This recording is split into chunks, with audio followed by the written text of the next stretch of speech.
I would like to call the Finance, Ways and Means Committee to order for April the 17th, 2025. Madam Clerk, please open the board for roll call. Members, please sign in and record your attendance.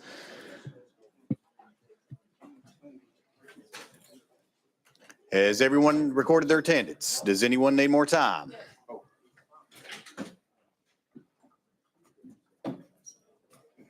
Madam Clerk, please take the roll. Mr. Chairman, you have 27 members present. You have a quorum. All right, thank you very much. And are there any orders, personal orders or announcements? And let me begin by saying we do want to welcome all of our guests here, but I would like to remind everyone that we will not be tolerating any outbursts. And so we ask everyone to please don't do that. That's about as easy as I can say it. So, all right. As announced on the floor yesterday, we will consider everything that came out of sub, and we will also take up the remainder of the finance calendar from April the 15th, 2025. Members, we have had objection to the following items on the consent calendar. Item number 2, House Bill 576. Item number 3, House Bill 1278. Item number 10, House Bill 1092. Item number 12, House Bill 1089. Item number 16, House Bill 691. Item number 18, House Bill 1144. Item number 19, House Bill 641. Item number 22, House Bill 592. Item number 23, House Bill 577. Item number 26, House Bill 969. Item number 29, House Bill 761. Item number 35, House Bill 541. Item number 36, House Bill 1326. Item number 39, House Bill 930. Item number 41, House Bill 24. Item number 42, House Bill 714. Item number 49, House Bill 33. Item number 50, House Bill 34.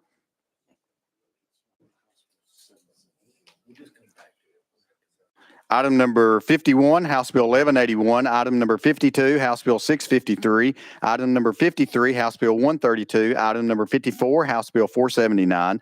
Item number 56, House Bill 1177.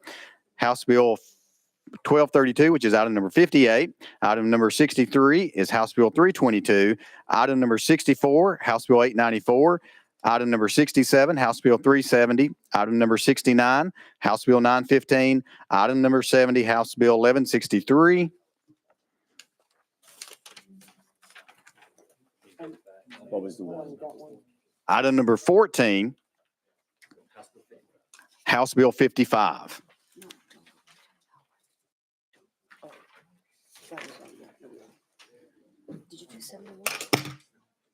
Item number 42, House Bill 717. Item number 71, House Bill 675.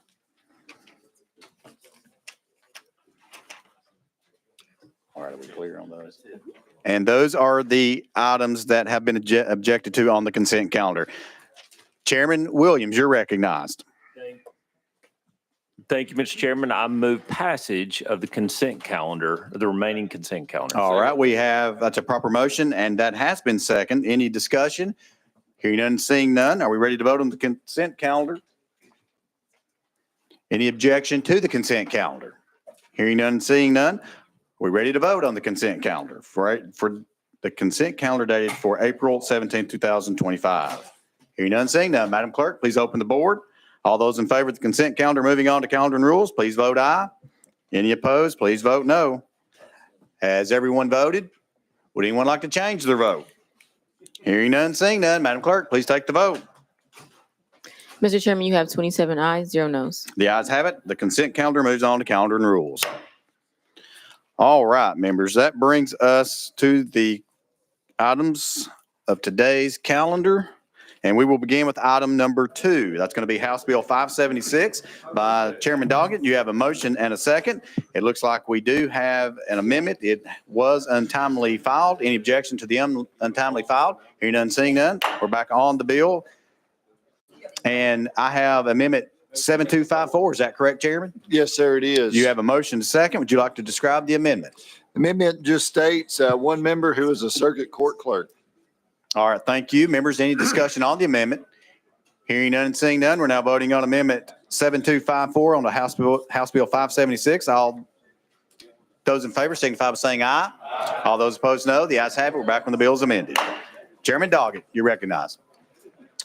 Thank you, Mr. Chairman. The bill just creates the professional bail bondsman board that will be housed within the Department of Commerce and Insurance. All right, thank you very much. Any discussion on the bill? Chairman Hale. Question's been called. Objection called on the question. Hearing none, seeing none. Madam Clerk, please open the board. All those in favor of House Bill 576, moving on to calendar and rules, please vote aye. All those opposed, no. Has everyone voted? Would anyone like to change their vote?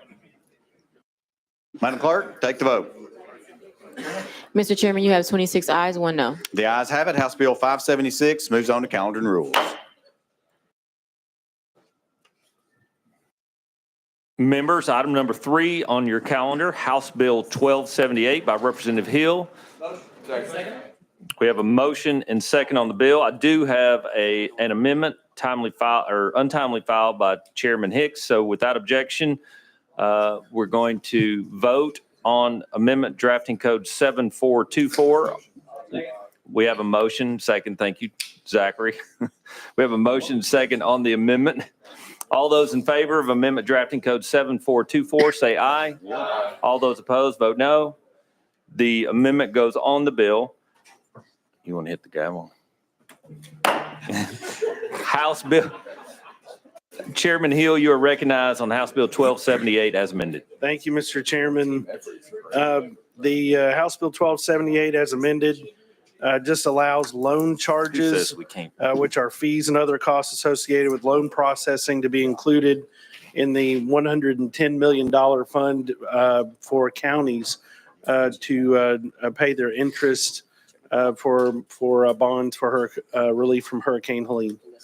And with that, pending in question, seek passage. Chairman Crawford, you are recognized. Move previous question. Previous question has been called. Are we ready to vote? Clerk, will you please open the board for a vote? All those in favor of House Bill 1278 as amended, vote aye. All those opposed, vote no. Has every member voted? Would anyone like to change their vote? Seeing none, hearing none, Madam Clerk, please call the vote. Mr. Chairman, you have 28 ayes, 0 noes. Thank you, Chair. Thank you, committee. Item number 3, House Bill 12, the ayes have it. Item number 3, House Bill 1278 moves to calendar rules. All right, members, we are back on item number 10. That's House Bill 1092. That bill will be rolled to the next available calendar without objection. So moved. That brings us to item number 12. Item number 12 on our calendar is going to be House Bill 1089 by Leader Sexton, which is being carried by Chairman Hicks. Chairman Hicks, you're recognized. Second. You have a motion to second. It looks like there are 2 amendments we need to file on this bill. The first one is 6206. Is that correct? That is correct, Do we Mr. have a Chairman. motion second? We have a motion second. Would you like to describe the amendment? That amendment changed, I think, the effective date on it. All right. Any questions on the amendment? Hearing none, seeing none. We're now voting on the amendment 6206 on to House Bill 1089. All those in favor signify by saying aye. Aye. All those opposed, no. The ayes have it. We're back when the bill is amended. That brings us to amendment number 2. That's 006500. Is that correct? That is correct. You have a motion to second on this amendment. Would you like to describe the amendment? It rewrites the bill. Thank you very much. Any questions on the amendment? Hearing none, seeing none. We're now voting on amendment 006500 on to House Bill 1089. All those in favor signify by saying aye. Aye. All those opposed, no. The ayes have it. We're back when the bill is amended.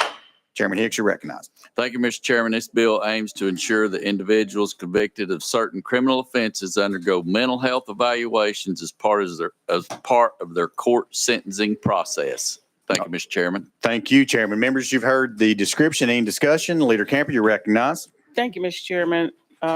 Representative, you said the Second Amendment rewrote the bill, so could you tell us maybe a sampling of some of these offenses that you're talking about? I was trying to keep up, Mr. Chair.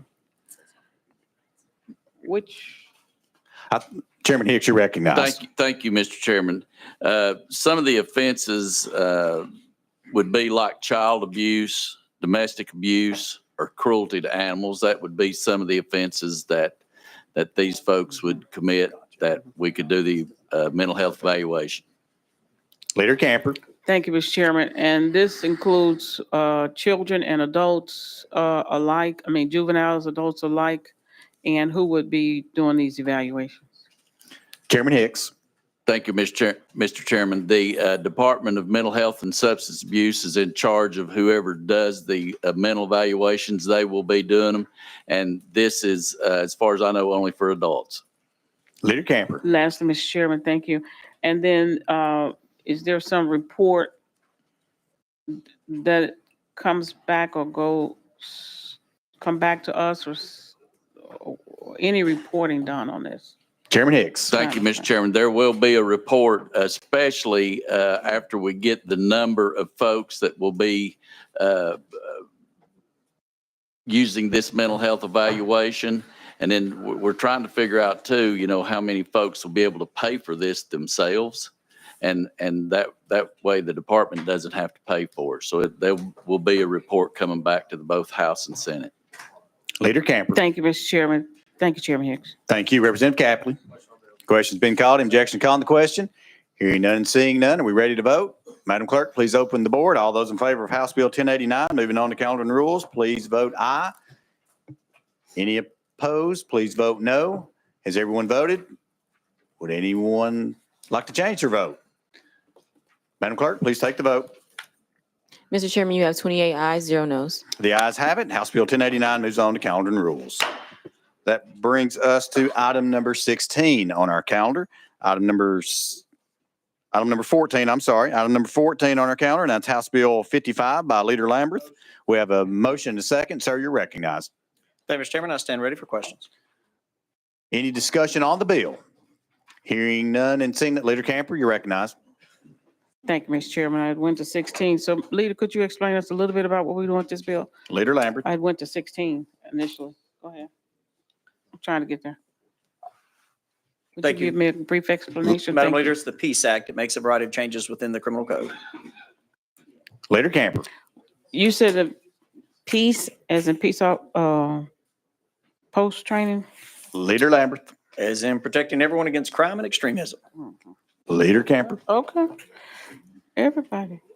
Thank you, Mr. Chairman. Thank you, Leader. All right, further discussion. Again, we're on House Bill 55. Hearing none and seeing none. Are you ready to vote? Madam Clerk, please open the board. All those in favor of House Bill 55, moving on to calendar and rules, please vote aye. Any opposed, please vote no. Has everyone voted? Would anyone like to change your vote? Madam Clerk, take the vote. Mr. Chairman, you have 23 ayes, 0 nos, 3 present not voting. The ayes have it. House Bill 55 moves on to calendar and rules. That brings us to item 16. Item number 16 is House Bill 691 by Chairman Baum. Don't not see him. Where's he? There he is. I'm sorry. Sorry, Chairman Baum. I didn't see you down there. You got a motion second. You are recognized. And it looks like we do have an amendment. That drafting code is 003979. Is that correct? Yes. We have a motion to second on the amendment. You're recognized on the amendment. Yes, this bill will address tax credits that are provided for industrial machinery. There are some companies that have received more in tax credits than they can actually use as an offset against their excise and franchise taxes. And this amendment would allow the state to purchase some of those back so that they could benefit from those tax credits. Okay, thank you very much. Members, you've heard the description of the amendment. Any discussion? Hearing none, seeing none, we're now voting on the amendment, drafting code 003979 on to House Bill 691. All those in favor signify by saying aye. Aye. All those opposed, no. The ayes do have it. We're back on the bill as amended. Chairman Baum. Thank you, Chairman Hicks, and I believe the amendment rewrites the bill. All right, members, you have heard the description of the bill. Are there any questions?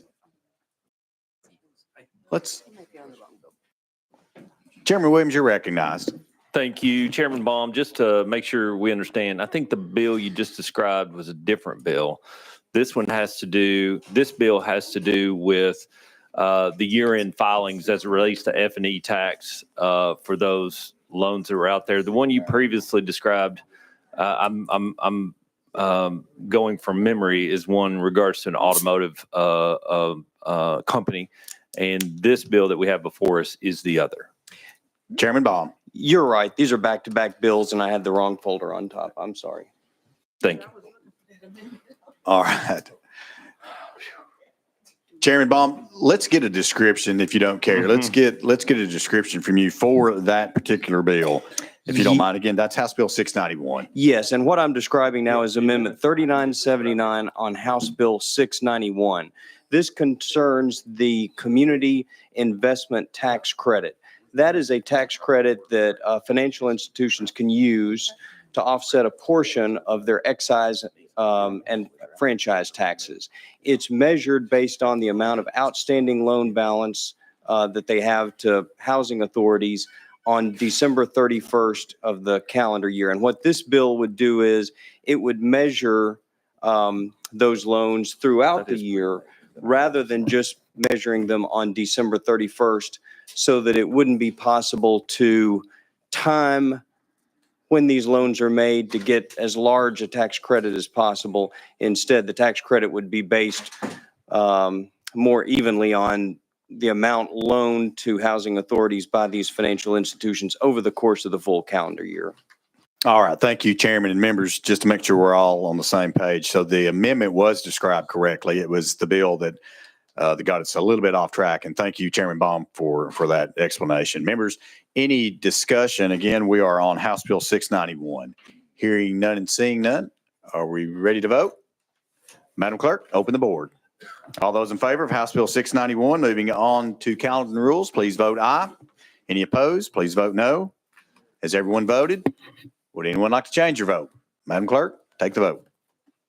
Mr. Chairman, you have 28 ayes, 0 noes. The ayes do have it. House Bill 691 moves on to calendar and rules. Thank you, Chairman. That brings us to item number 18 on our calendar. It's going to be House Bill 1144 by Chairman Boyd. You have a motion to second, and sir, it looks like you have an amendment which rewrites the bill, and that amendment is 6715. You have a motion to second. Would you like to, let's get the amendment on to the bill.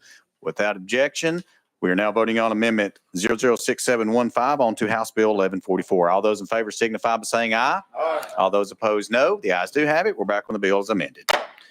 Chairman Boyd. Thank you, Mr. Chairman. Committee members, House Bill 1144 applies to private prisons in the state of Tennessee. And so if the death rate at a private prison was more than double that of an equivalent state-operated facility, it would require a 10% drawdown in the inmate population by the Department of Corrections till such time as they could fix or correct the problems. I'll stand for any questions, Mr. Chairman. All right. Thank you, Chairman Boyd. Members, you've heard the description. Any discussion? Question's been called. Any objection to calling the question? Hearing none and seeing none. Madam Clerk, please open the board. All those in favor of House Bill 1144, moving on to calendar and rules, please vote aye. All those opposed, please vote no. Has everyone voted? Would anyone like to change your vote? Madam Clerk, take the vote. Mr. Chairman, you have 26 ayes, 0 noes. The ayes have it. House Bill 1144 moves on to calendar and rules. All right, next item on our calendar is going to be House Bill number 19. Item number 19, House Bill 641. That's going to be by Representative Carringer. Motion. Second. I do not see Representative Carringer. Without objection, we will roll to the hill. There she is. Item number 19, House Bill 641 by Representative Carringer. You have a motion and a second. We also have an amendment to that bill. That's going to be Amendment 4674. Is that correct? That's correct. Do we have a motion and a second on the amendment? We have a motion and a second on the amendment. Would you please explain and describe the amendment? That's why I think I just left that folder back there. Hold on. Can you roll me to the next spot? We will, without I objection. left that folder back there. Sorry. Okay, without objection, we'll roll this one 2 spots without objection. So moved. Let's go to item number 22. Item number 22 on our calendar is going to be House Bill 592 by Chairman Doggett. We have a motion to second. Sir, you're recognized on the bill.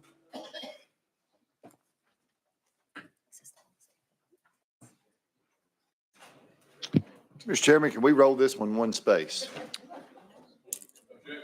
Yes. Hold on 1 second, Chairman.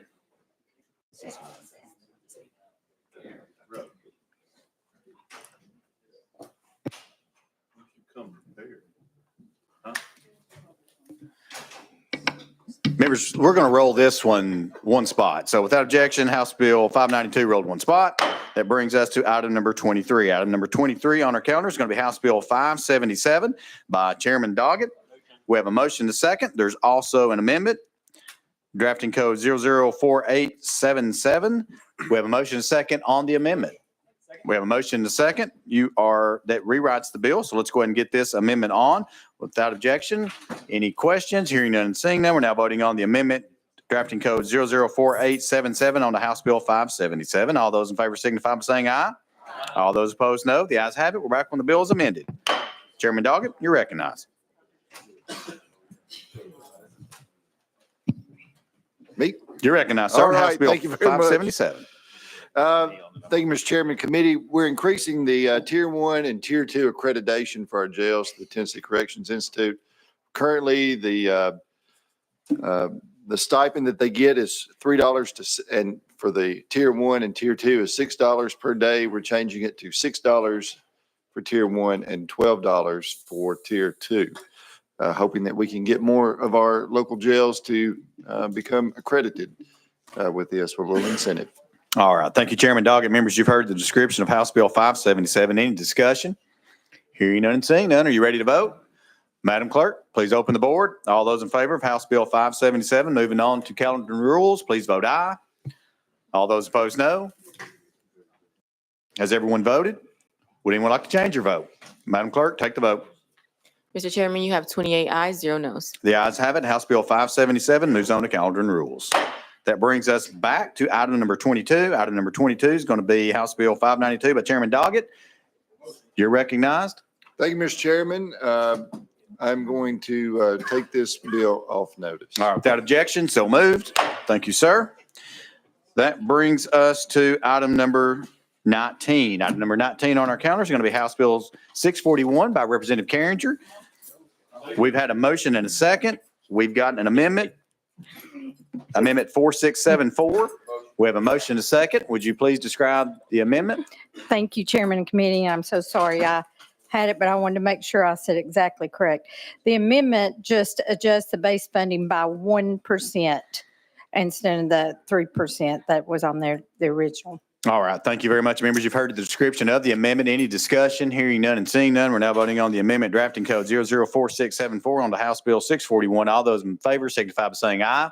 All those opposed, no. The ayes have it. We're back on the bill is amended. Representative Carringer, you're recognized. Thank you, Chairman. What House Bill 641 just fixes the funding for all 32 accredited child advocacy centers that has not been fixed in 25 years. So it would serve 32,000 children and over the cost of $2,854, which was $89 per child. And now we're just asking to increase this because it's not been done in 25 years and it would be 5 years later. So with that, I'll stand for any questions.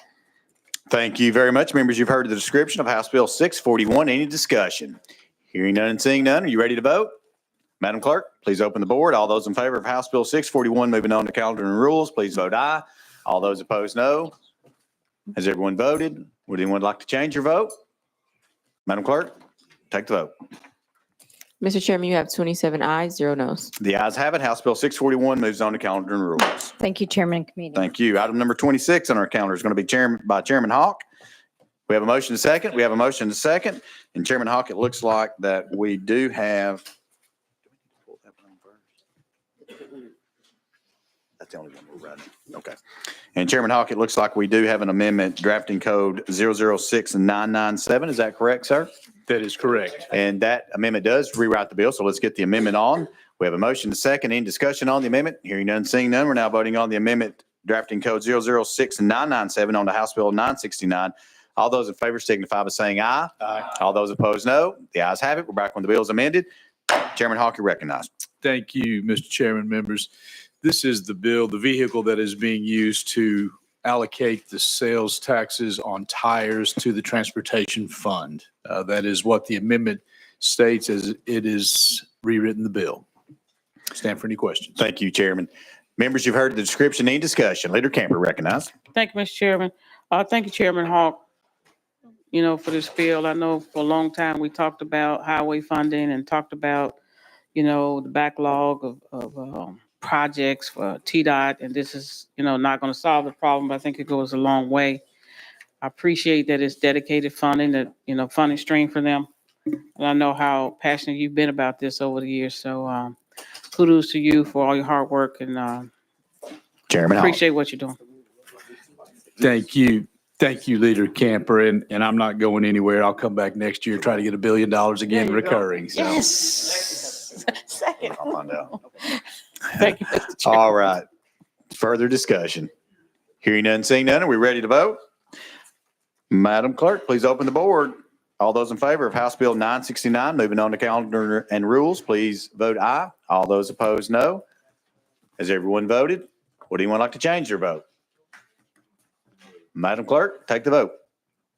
Mr. Chairman, you have 26 ayes, 0 noes. The ayes have it. The ayes have it. House Bill 969 moves on to calendar and rules. Thank you, Chairman, members. Thank you. That brings us to item number 29. Item number 29 on our calendar is going to be by Chair Lady Littleton. We have a motion to second. Chair Lady, you're recognized on House Bill 761. Thank you, Mr. Chairman. This removes the definition of content harmful to minors from the Protect Tennessee Minors Act. All right, thank you very much. Members, you've heard the description. Any discussion? Hearing none and seeing none, we're now voting. Hearing none and seeing none, are you ready to vote? Madam Clerk, please open the board. All those in favor of House Bill 761, moving on to calendar and rules, please vote aye. All those opposed, no.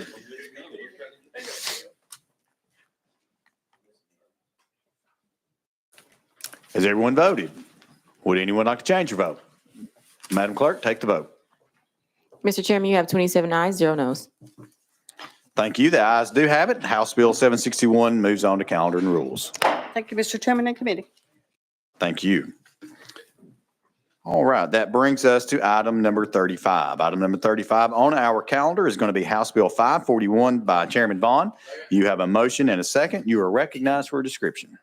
Thank you, Mr. Chairman. House Bill 541 amends our regulations with regards to lower quality isolated wetlands in regards to their alterations. And I can answer any specifics, questions anybody may have, Mr. Chairman. All right, thank you, Chairman Vaughn. Members, you've heard the description of House Bill 541. Any discussion? Question's been called. Any objection called to the question? Hearing none and seeing none. Madam Clerk, please open the board. All those in favor of House Bill 541, moving on to calendar and rules, please vote aye. All those opposed, no. Has everyone voted? Would anyone like to change their vote? Madam Clerk, take the vote. Mr. Chairman, you have 24 ayes, 1 no, 2 present not voting. The ayes have it. House Bill 541 moves on to calendar and rules. That brings us to item number 36. Item number 36 is going to be House Bill 1326 by Chairman Vaughn. You have a motion and a second. Sir, you're recognized. Thank you, Mr. Chairman. This bill does two things. It comes from our administration. One is it establishes the vesting period, the 3-year vesting period with regards to a land use project is established at the point of an accepted application by the local governing body. The second thing it does is gives the local governing body the option. It's a permissive bill that allows them to establish a protocol by which their town staff can approve conditional use permits administratively, as opposed to having to have every conditional use permit heard by Board of Zoning Appeals. All right. Thank you, Chairman Vaughn. Members, you've heard the description. Any discussion? Hearing none and seeing none. Are you ready to vote?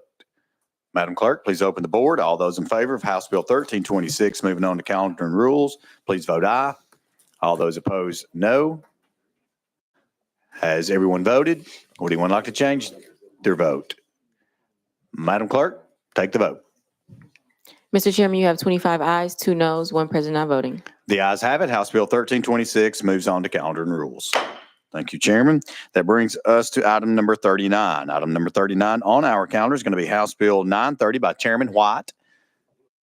You have a motion and a second. And Chairman White, you are recognized on House Bill 930. Thank you very much. Thank you very much, committee. I'm more prepared on this one now in full committee than I was in sub. House Bill 930, in 1986, the Home Buyers Revolving Loan Fund was created to support down payment assistance for our low and moderate income families. But because of the 1980s era's terms and limits when this bill was originally passed, the program is less attractive today because of the lower interest rates and moderate rates of today. So this legislation updates the state code to allow the $3.1 million that is in the fund to be more accessible to continue to serve the low and moderate income families, as well as help those builders who are doing construction with affordable living. And this program is under the Department of Housing Development. And with that, this is my explanation. Thank you, Chairman. Members, you've heard the description of House Bill 930. Any discussion? Hearing none and seeing none. Are you ready to vote? Madam Clerk, open the board. All those in favor of House Bill 930, moving on to calendar and rules, please vote aye. All those opposed, no. Has everyone voted? Would anyone like to change your vote? Madam Clerk, take the vote. Mr. Chairman, you have 27 ayes, 0 noes. The ayes have it. House Bill 930 moves on to calendar and rules. That brings us to item number 41 on our calendar. Item number 41 is going to be House Bill 24 by Representative Hemmer. You have a motion and a second, and it looks like Representative Hemmer, we have an amendment, drafting code 006818. Is that correct? Yes, sir. We have a motion and a second. You're recognized on the amendment. Recognized? Yep, you're recognized on the amendment. Thank you, Mr. Chairman. It's just a minor technical corrections amendment for the bill that is a TWA penalty modernization. This will modernize Tennessee's outdated wildlife penalties by increasing fines from their current 1961 levels, which include $10 to $50 to a maximum of $500 per violation as determined by a judge for all wildlife offenses. All right, thank you very much. Members, you've heard the description of the amendment. Any discussion on the amendment? Questions been called? Well, let's go to Leader Lambert. Okay. Any questions on the amendment? Again, we are on the amendment. Hearing none, seeing none. Are we ready to vote? All those in favor of the amendment 006818 going on to House Bill 24 signify by saying aye. All those opposed, no. The ayes do have it. House, we are back on the bill as amended. And Representative Hemmer, you're recognized for a description of the bill as amended. Certainly, yes. Again, it's just the TWA penalty modernization. And I got involved in this after having a trespasser on a lease of mine and was surprised to learn that the penalties have not been changed since they were instituted originally. So I was able to work with TWA to go through the code and find all the relevant fines and update them to a level we think that will prevent trespassers from violating private property rights. All right. Thank you, Representative Hemmer. Members, you've heard the description of House Bill 24. Are there any, is there any discussion on that bill? Leader Lambert, recognized. Thank you. And I've read through the amendment in the bill, but when you gave your original presentation on the amendment, are you raising every penalty across the board that TWA issues on any crime dealing with wildlife or just a subset? Representative Hemmer. Thank you. The different fines that are in there. So to be commercial fishing and mussling permits for scientific purposes, licenses for the purpose of training hunting dogs, taxidermist permits, fish dealers licenses, diverting water from Reelfoot Lake, refusing a game inspection. So TWA's fines for anything, including trespassing, were only set between a $10 and $50 level. So it's basically updating all of their fines to a level that they felt like is more pertinent to deter these illegal activities. Leader Lambert. Thank you. Chairman Faison. Thank you, Mr. Chair. And maybe a question for you. This includes also the court costs. Is that right? Representative Hemmer. Thank you. No, the court costs would be additional. And again, this allows the judge to set that fine up to $500 and be a court cost. I will note that from looking at the stats over the last 25 years for these trespassing, a lot of them are warnings additionally. So looking at the two main citations for these trespassing, it's about 3,800 citations and then warnings about 856. Chairman Faison. So where I represent Cott County, it's like $300 court costs, and you're saying on top of that, then this is going to be on top of that, and it could be not a major crime in the TWRA code. Is that what I'm understanding? Representative Hammer. If I understand your question right, so you're worried about the judges be able to add the court costs. Yeah, again, we wanted to create a discretion because the problem we're having right now is at least from a trespassing standpoint, it's kind of gotten out of control. And what we're also seeing is because technology has changed so much, you're having so many people that have these trail cameras, cell cameras, they're actually able to catch these people now, but the crime is not deterred simply because, the fines are so low. Chairman Faison. Thank you, Mr. Chair. And final question. In your bill, does the fine money does it go to the general fund of the municipality, the county? Does it go to the TWRA? Where does the fine that the court collects from the defendant, where would that money end up? Representative Hammer. Thank you. According to the fiscal note, that the revenue from the state portion would go to the Wildlife Resources Fund, and there'd be local government revenue for any of those court costs that would occur if they were to be charged. Chairman Faison. Representative Capley, you're recognized. Thank you, Mr. Chairman. The sponsor, just a quick question. I'm looking at part of this here, and I know we're moving the fines from $50 in some cases up to $500, but I guess my question is, if I'm fishing and the TWRA or whomever, I get charged with trespassing and I have a cooler full of fish, am I going to get charged $500 per fish that I take from? I mean, is that what's going to happen? Am I reading that right? Representative Hammer. No, not how I would do it. There would be a fine for the wildlife offense. It wouldn't be per instance. I do have the TWRA here if you would like to go out of session and speak to them about any additional That each wild animal, items. bird, or fish caught, taken, or captured. Representative Capley. I pass. Thank you. All right, Leader Lamberth. Thank you, Mr. Chairman. It's not necessarily to take up any more time today. I know we're all trying to get out of here for the Easter weekend, but between now and the floor, I think several of us may have questions, and I'm sure TWRA can reach out as well. All right, thank you. Representative Garrett. You're recognized. All right. Question's been called. The objection called the question. Hearing none and seeing none, Madam Clerk, please open the board. All those in favor of House Bill 24, moving on to calendar and rules, please vote aye. All those opposed, no. Has everyone voted? Would anyone like to change their vote? Madam Clerk, take the vote. Mr. Chairman, you have 14 ayes, 9 noes, 4 present not voting. All right, the ayes do have it. House Bill 24 moves on to calendar and rules.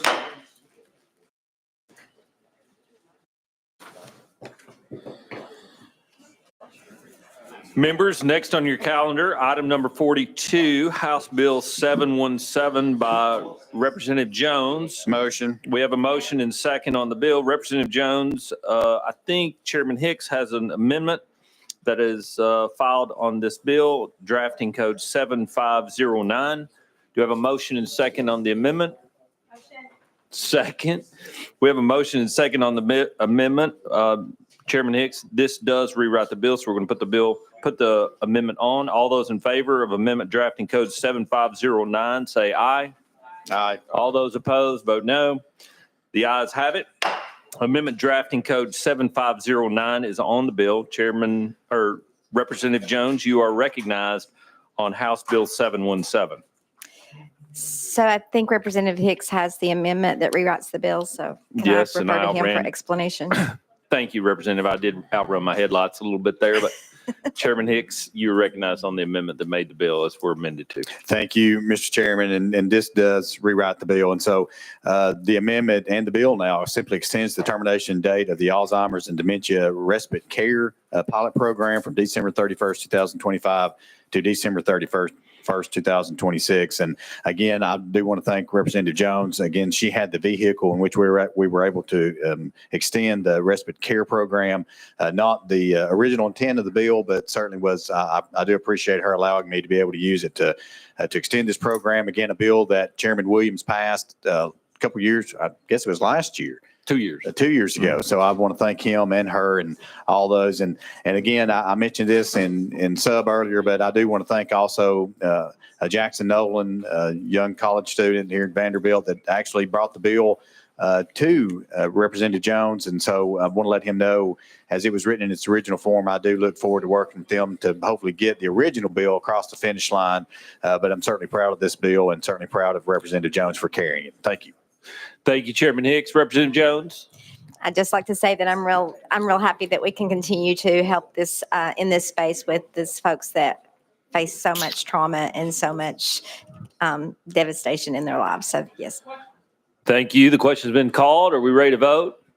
Any further discussion? Seeing none, Madam Clerk, will you please open the board for a vote? All those in favor of House Bill 717 being moving to calendar rules, vote aye. Those opposed, vote no.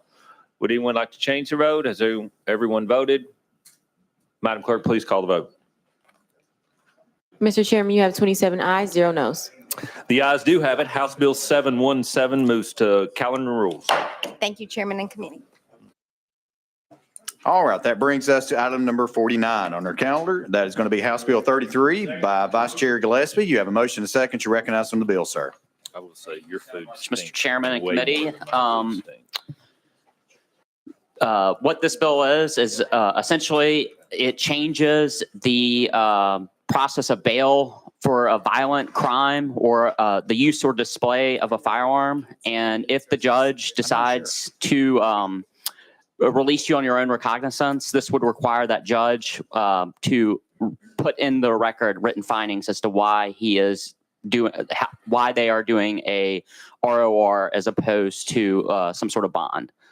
With that, I renew my motion. All right, thank you, Vice Chair Gillespie. You've heard the description. Any discussion? Leader Lamberth, you're recognized. Move previous question. Previous question's been called. Any objection to calling the question? Hearing none, seeing none. Madam Clerk, please open the board.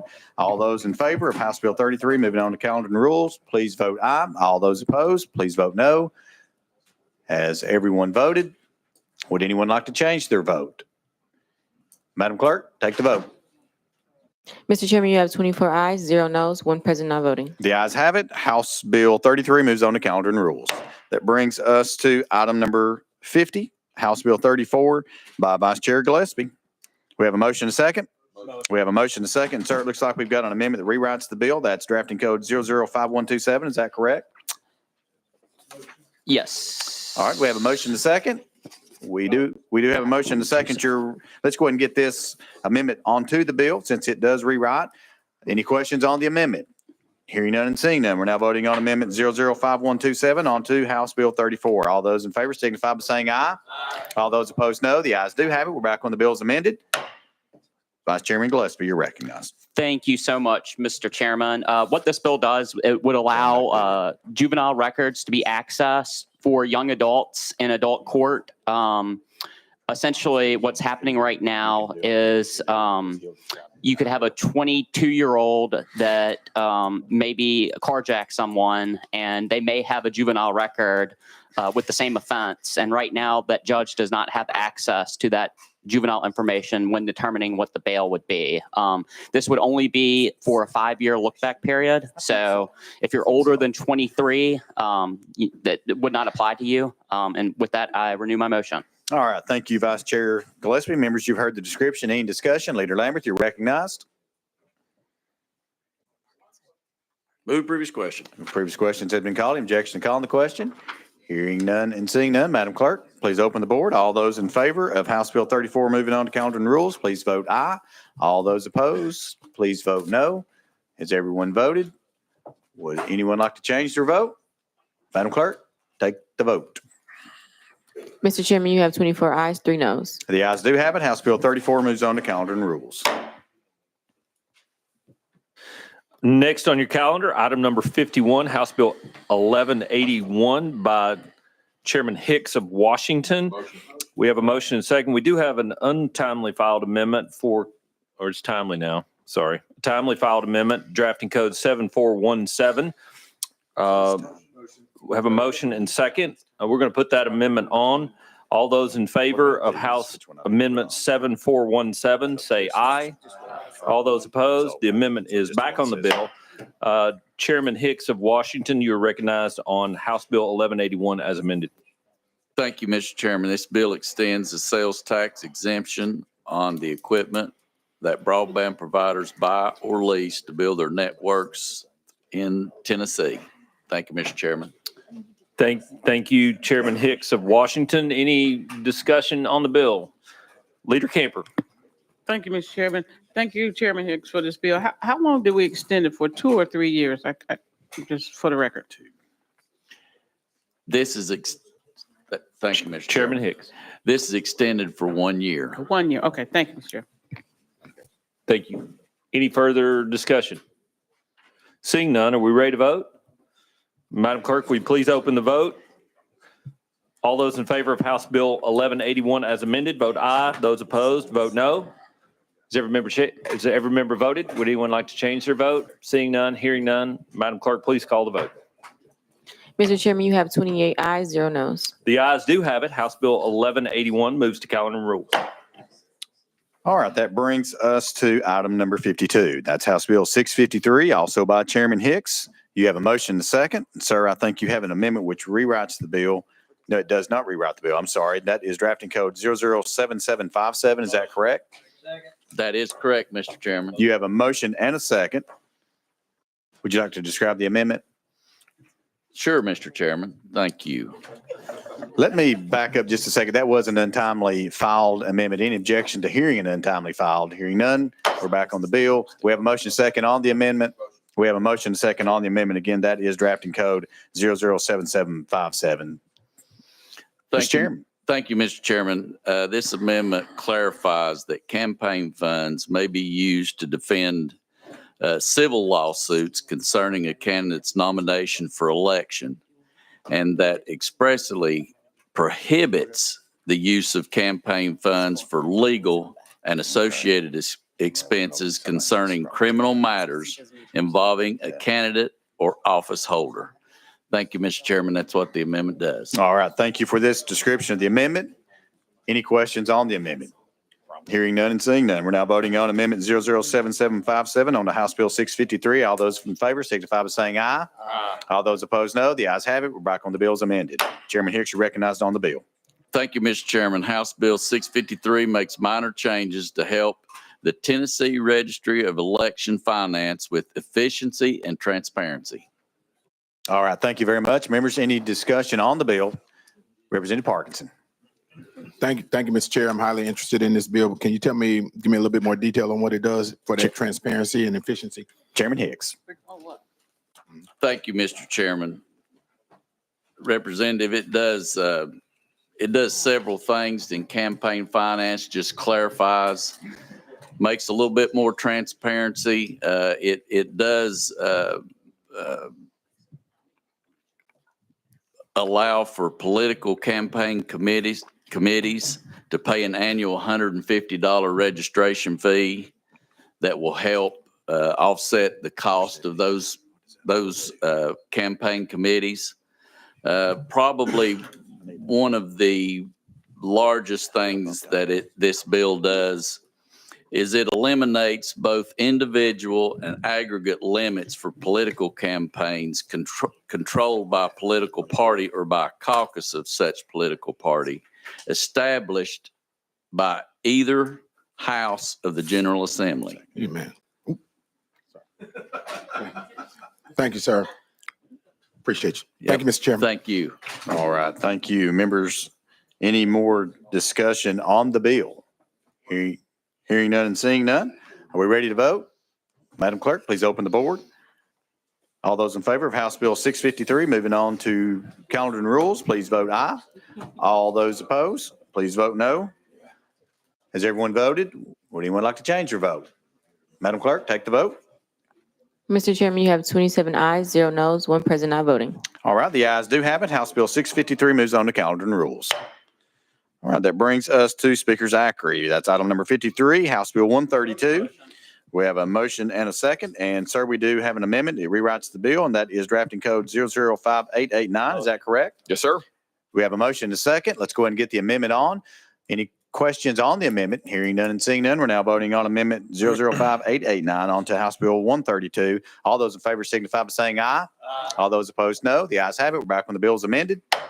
Chairman, Speaker Zachary. Thank you, Mr. Chairman, committee. Members, we're one of only 8 states that do not have any legislative engagement related to a state of emergency. This bill simply allows, with a joint resolution by both houses, that the legislature is able to terminate a state of emergency anytime. With that, I'll be glad to answer any questions. All right, members, you've heard the description. Any discussion? Again, we are on House Bill 132. Hearing none and seeing none. Are you ready to vote? Madam Clerk, open the board. All those in favor of House Bill 132, moving on to calendar and rules, please vote aye. All those opposed, no. Has everyone voted? Would anyone like to change their vote? Madam Clerk, take the vote. Mr. Chairman, you have 24 ayes, 3 noes. The ayes do have it. House Bill 132 moves on to calendar and rules.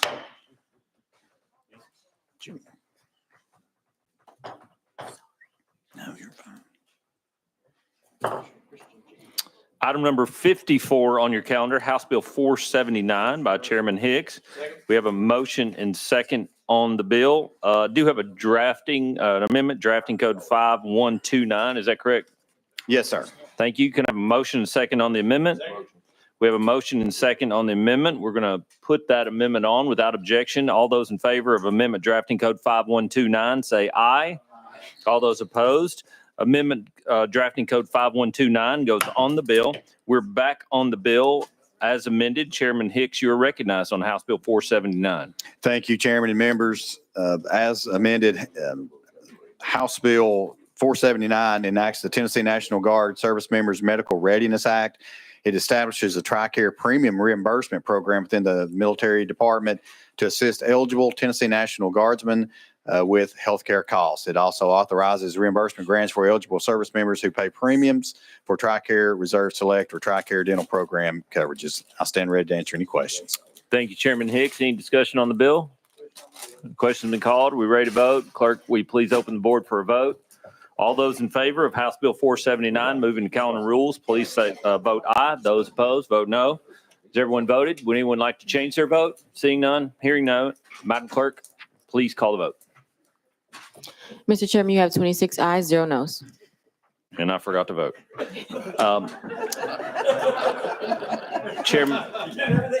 Chairman Hicks, by the skin of your teeth, House Bill 479 by Chairman Hicks moves to calendar and rules. All right. Next on our calendar is going to be item number 56. That's House Bill 1177 by Chairman Williams. We have a motion and a second. We also have an amendment which has been filed that is drafting code 006981. We have a motion and a second on the amendment. Would you like to describe the amendment, Chairman? Thank you, Chairman. It just makes a minor clarification as it relates to the duration in which these will occur. All right, members, any questions on the amendment? Hearing none and seeing none, we're now voting on amendment 006981 on the House Bill 1177. All those in favor signify by saying aye. Aye. All those opposed, no. The ayes do have it. We're back on the bill as amended. Chairman Williams, you're recognized. Thank you, Chairman and members. House Bill 1177 is a follow-up to Julian Ludwig's law that we passed last year in regards to those and their mental health as it relates to being able to stand for trial. That being said, Chairman and members, I ask for your support.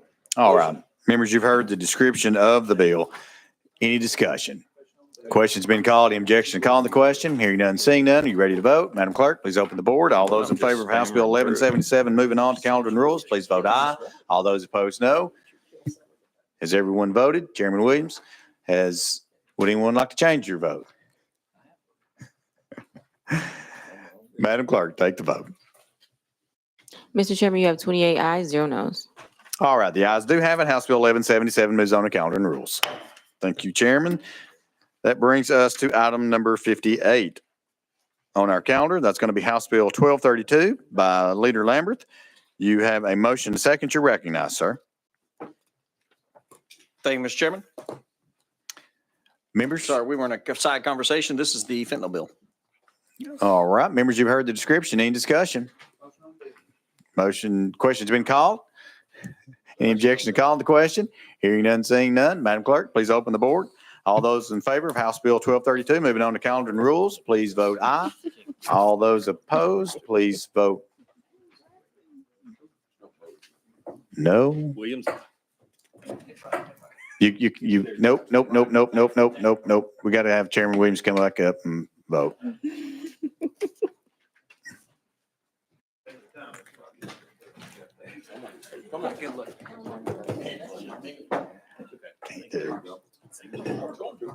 All right. Has everyone voted? Would anyone like to change your vote? Madam Clerk, please take the vote. Mr. Chairman, you have 28 ayes, 0 noes.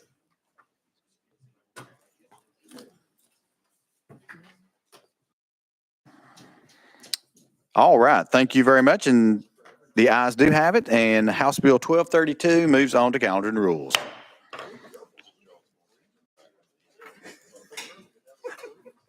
All right.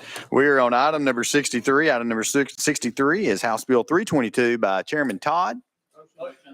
You have a motion and a second. And sir, you are recognized on House Bill 322. Thank you, Mr. Chairman of the committee. We got some members of your committee a little disruptive down Yeah, on this motion is end. You know how that is. This creates an offense of smuggling, human smuggling, and it separates that from what we currently have on the books that is an offense for human trafficking. Many times folks are smuggled that don't realize they are headed to a life of human trafficking. They may have even paid a smuggler to get them in or through our country. And the smuggler has other intentions. And so we're trying to give law enforcement what they need, the tools they need to stop that before these folks are victimized. And so I'd be glad to answer any questions related to that. All right. Thank you very much. Members, we do have, okay, let's do this. First of all, let's go to the sponsor if you have any questions for the sponsor. And then we do have someone who wants to testify. So we're going to go do that. So any initial questions for the sponsor? Representative Parkinson. Thank you, Mr. Chair. I would like to ask the sponsor a question, but I would like to hear the testimony first. I just don't want to be, the question called once we come out of testimony and not be able to ask the sponsor a question. So you're first on the list. Thank you, sir. Okay. All right. Without objection, we are. Oh, let's go to Representative Freeman. Yep. You're recognized. Thank you, Chairman. And sponsor, your bill calls out people who entered illegally into the country. How is that defined? Chairman Todd, you are recognized, sir. Get to the text here, and I will. It makes a reference to federal code. Find the right passage.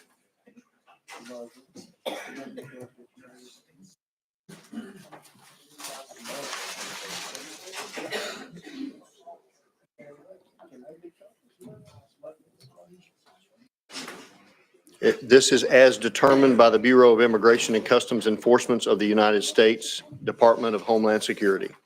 Representative Freeman. Thank you, Chairman. And so if someone entered the country illegally, but then received status along the way, like a U visa or DACA, how is this interpreted in regards to your bill? Chairman Todd. Thank you, Mr. Chairman. It strictly, if it meets the qualifications under this new law, if determined by the U.S.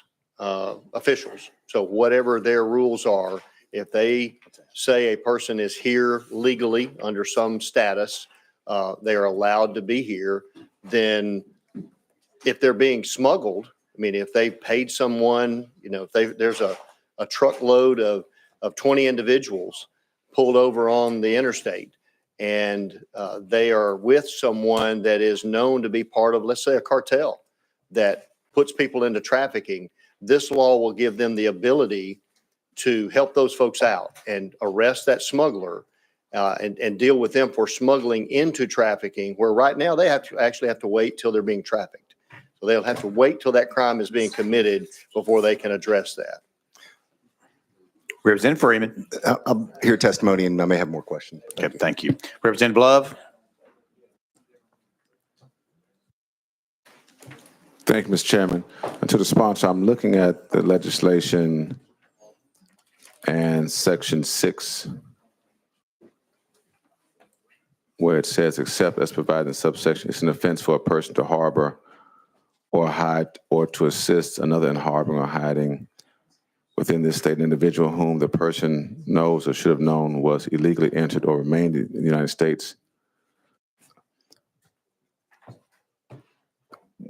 Persons who have applied for a visa and are in the process of having the visa renewed, but may be renting space, or let's say my church is providing free housing, right, for an individual from one of our denominational churches in Africa who is coming over here and has applied for a visa and visa expires.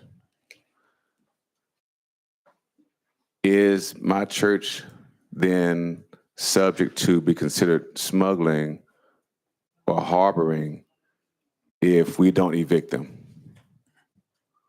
Chairman Todd. Thank you, Mr. Chairman. Thank you for the question.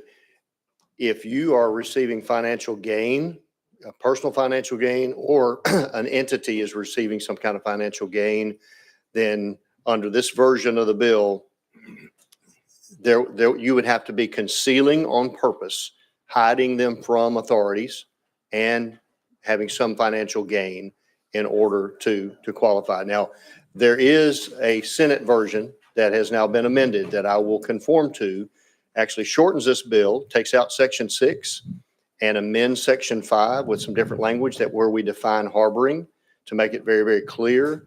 We're not trying to we're not trying to catch employers that are that could technically fall under something like that. That's not our intention. So we've clarified that under the Senate version. I believe that was passed yesterday.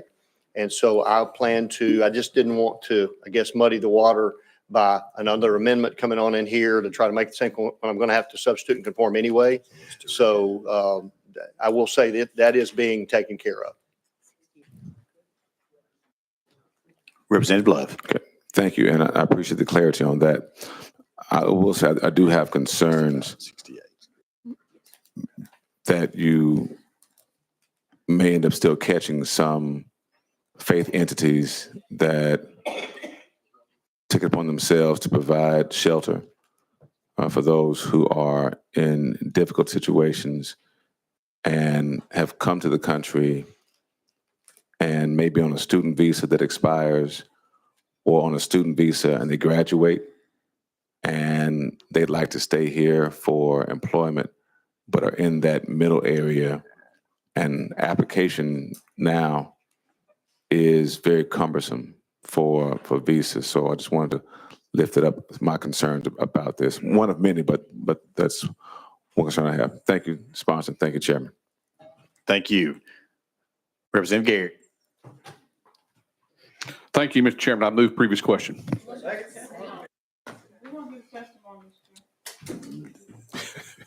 That's a proper motion. Jesus. Objection. We do have objection. All those in favor of calling the question signify by saying aye. Aye. All those opposed, no. No. The ayes do have it. Motion for calling the question prevails. We are now voting. Madam Clerk, open the board. All those in favor of House Bill 322, moving on to calendar and rules, signify by voting aye. Oh, we've already voted, haven't we? All those opposed, no. Has everyone voted? Would anyone like to change their vote? Madam Clerk, take the vote. Mr. Chairman, you have 18 ayes, 8 noes, 1 present not voting. The ayes do have it. House Bill 322 moves on to calendar and rules. You're recognized, Representative Parkinson. Mr. Chair, you know, Mr. Chair, I think that you're an honorable person, honestly. And when we have conversations on the front end of your committee, and let me be clear, Mr. Chair, you've always ran your committees fair and properly. But when we have conversations on the front end, Mr. Chair, when we have conversations on the front end of the committee, and you know, you give me your word that this is what your intentions are, and then we have a member to disrupt those intentions, and you know this, under the rules, it still says at the chairman's discretion. You still have the discretion as to whether or not you want to allow the testimony and the questions from other members when we come back into session. Mr. Chair, I'm asking you, especially in this time when apparently there's some tension in our body. I'm asking you to please allow us to ask the questions so that we can, properly understand the bills and properly represent our constituency, Mr. Chair. That's all I'm asking. That's my point of order. Yeah, so let me respond to that. So I have those intentions, but you know as well as I do that once I call on somebody down the list, and so I called on you, the next person, I called on Representative Freeman, then Representative Love, then Representative Garrett. So he made the motion. It's a proper motion. It's undebatable. That's all I can do. And I can tell you that my intention was to come back to you, but it was the committee's intention to go another route. Yeah, yep, you're recognizing we're going to move on. Thank you, Mr. Chair. But if I'm not mistaken, Mr. Chair, there is still a level of discretion within our rules, and I think the parliamentarian can qualify this, that the chair still has some discretion to ask, right. And so, Representative Parkinson, let me just, and I won't debate you, but I'm just going to answer your question because you're asking. That was a proper motion, and a proper motion, I have to do something with a proper motion. And so I can't turn that proper motion away. If it was out of order, absolutely what you're saying. But a proper motion I have to handle, and that's what the committee decided. Thank you, Mr. Chair. All right, let's move on to item number 64. Item number 64 on our calendar is going to be House Bill 894 by Chairman Todd. You have a motion and second. You're recognized.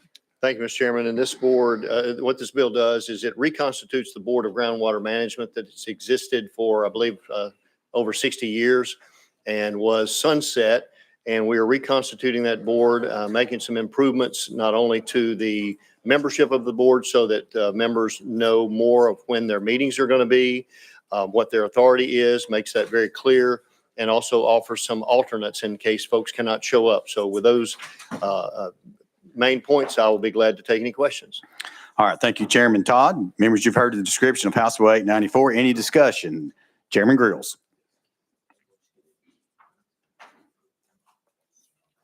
Thank you, Mr. Chairman. Move previous question. Question's been called. Objection to calling the question. Hearing none and seeing none.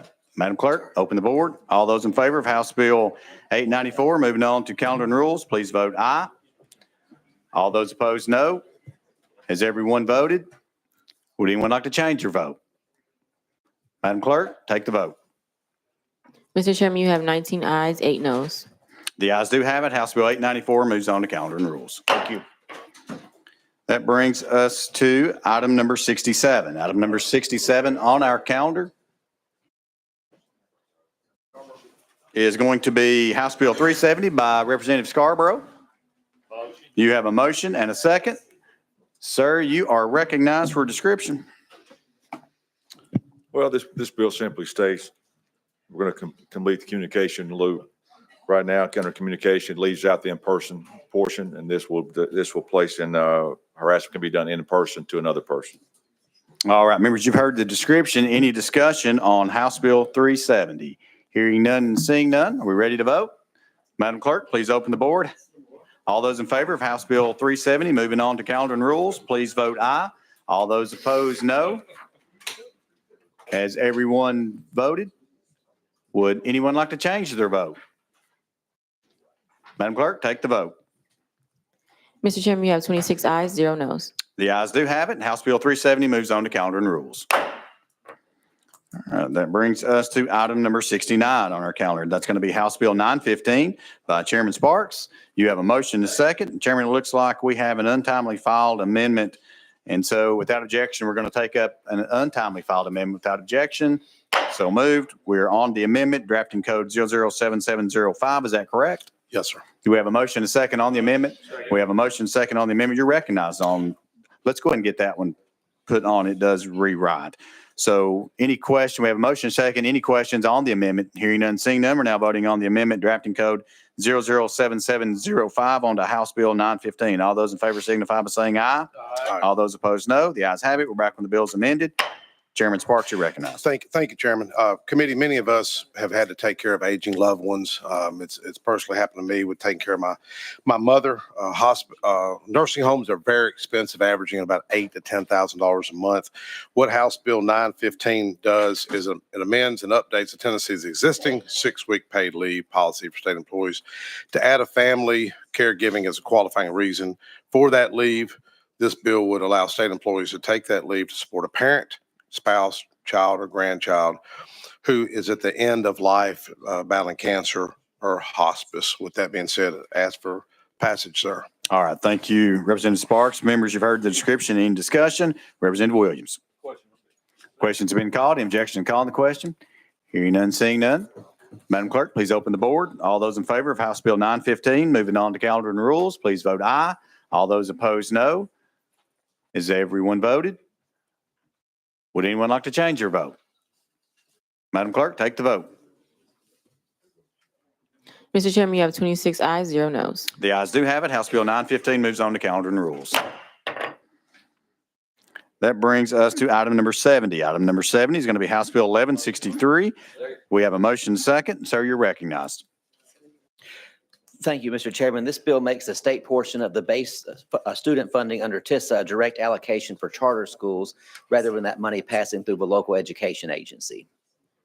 All right. Thank you very much, members. You've heard the description of House Bill 1163. Any discussion? Question's been called. Any objection to calling the question? Hearing none and seeing none, we're now voting on House Bill 1163. Moving on to calendar. Madam Clerk, open the board. All those in favor of House Bill 1163, moving on to calendar and rules, please vote aye. All those opposed, no. Has everyone voted? Would anyone like to change your vote? Madam Clerk, take the vote. Mr. Chairman, you have 26 ayes, 0 noes. The ayes do have it. House Bill 1163 moves on to calendar and rules. All right, that brings us to item number 71 on our calendar. That's going to be House Bill 675 by Leader Cochran. We have a motion and a second. And Leader, it looks like we do have an amendment that rewrites the bill, and that's drafting code 006497. Is that correct? Correct, Mr. Chairman. We have a motion and a second. Let's go ahead and get this amendment on. Any discussion on the amendment? Hearing none, seeing none, we're now voting on amendment 006497 on the House Bill 675. All those in favor signify by saying aye. Aye. All those opposed, no. The ayes do have it. We're back on the bill as amended. Leader Cochran, you're recognized.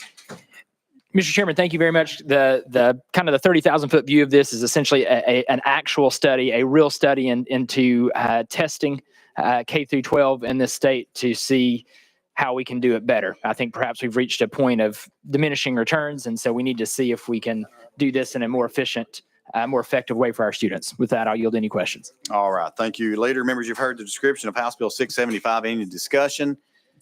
Question's been called. Any objection to calling the question? Hearing none, seeing none, we're now voting on, Madam Clerk, open the board. We're now voting on House Bill 675, moving on to calendar and rules. All those in favor, please vote aye. All those opposed, no. Has everyone voted? Would anyone like to change your vote? Madam Clerk, take the vote. Mr. Chairman, you have 25 ayes, 0 nos. The ayes do have it. House Bill 675 moves on to calendar and rules.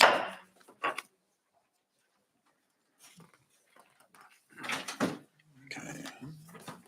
Brings us to this one, right? Yes. Okay, but you want to know now.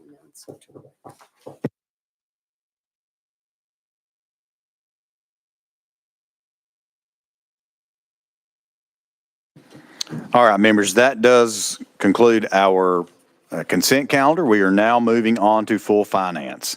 The full finance calendar for the date 4/15/2025. So April the 15th, 2025, full finance. And this is item number 18 on that calendar. It's House Bill 1344 by Chairman Williams. We have a motion to second. Sir, we also have an amendment that has been filed. That's drafting code 007011. Is that correct? Motion, yes. We have a motion to second on the amendment. Motion. We have a motion to second on the amendment. Would you like to describe the amendment? Yes, the amendment simply makes a technical change as it relates to Higher Education Commission staff. All right, members, any discussion on the amendment? Hearing none and seeing none. We're now voting on the amendment drafting code 007011 onto House Bill 1344. All those in favor signify by saying aye. Aye. All those opposed, no. The ayes have it. We're back on the bill as amended. Thank you, Chairman and members. This bill simply would allow the utilization of existing capital outlay funds for TSU to use for operating expenses, given certain parameters of approval through F&A, the Comptroller's Office, and similar by the chairs of finance as it relates to an expansion request. With that, Mr. Chairman, I'm happy to answer any questions that members might have. All right, members, you've heard the description. Any discussion? Representative Love. Thank you, Mr. Chairman. I want to thank all those involved and not just the thought about the school, but also other schools I think will also benefit from this going forward. So thank you, Mr. Chairman. Thank you, sponsor, for this legislation. All right, thank you very much. Further discussion on House Bill 1344. Hearing none and seeing none, are you ready to vote? Madam Clerk, please open the board. All those in favor of House Bill 1344, moving on to calendar and rules, please vote aye. All those opposed, no. Has everyone voted? Would anyone like to change your vote? Madam Clerk, take the vote. Mr. Chairman, you have 24 ayes, 0 nos. The ayes do have it. House Bill 1344 moves on to calendar and rules. All right, that brings us to calendar 2 of the full finance.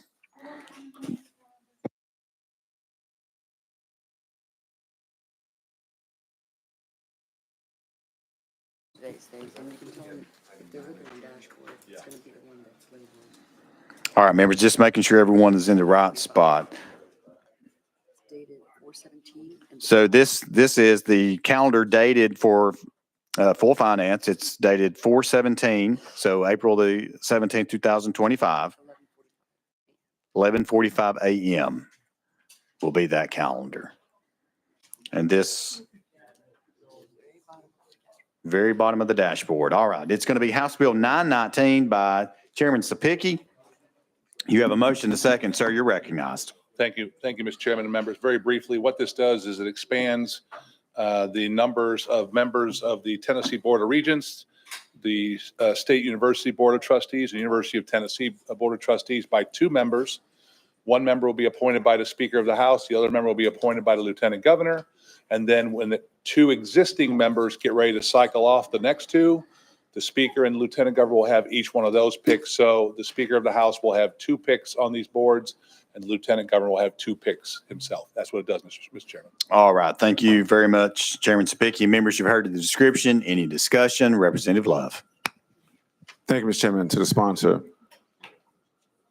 this says the act will take effect upon the bill becoming law. Will the Speaker and Lieutenant Governor then be able to appoint persons, I guess, in the interim of us being in session? Is that the goal, to have them in place, or? Couldn't hear you. I'm sorry. I couldn't hear you when the door opened. Chairman Sapicki. Okay. Representative Love, you want to re-ask Sure. your question? Sorry about that. All right, so more than likely, the bill passes, we'll be out of session. Will the Speaker and Lieutenant Governor, are you anticipating their appointments to be made before we get back in session and then confirmed by us next January? Chairman Sapicki, Yes, sir. Okay. Representative Love. And then to your point, whoever's term is up for reappointment next year, 26, if there's someone, then that term is up. Those two positions become available also for Lieutenant Governor and Speaker to appoint, correct? Chairman Sapicki. Yes, sir. Okay. Representative Love. Thank you, Chairman. Yes, just for clarity, so it's Board of Regents, LGIs, and UT systems. Yes. Okay. All right. Thank you. All right. Thank you. sponsor. Further discussion on House Bill 940. Question's been called. Objection called on the question. Hearing none and seeing none. Madam Clerk, open the board. All those in favor of House Bill 940, moving on to calendar and rules, please vote aye. Oh, hold on. I'm sorry. Let's back up. House Bill 919 by Chairman Sapicki. All those, Madam Clerk, open the board.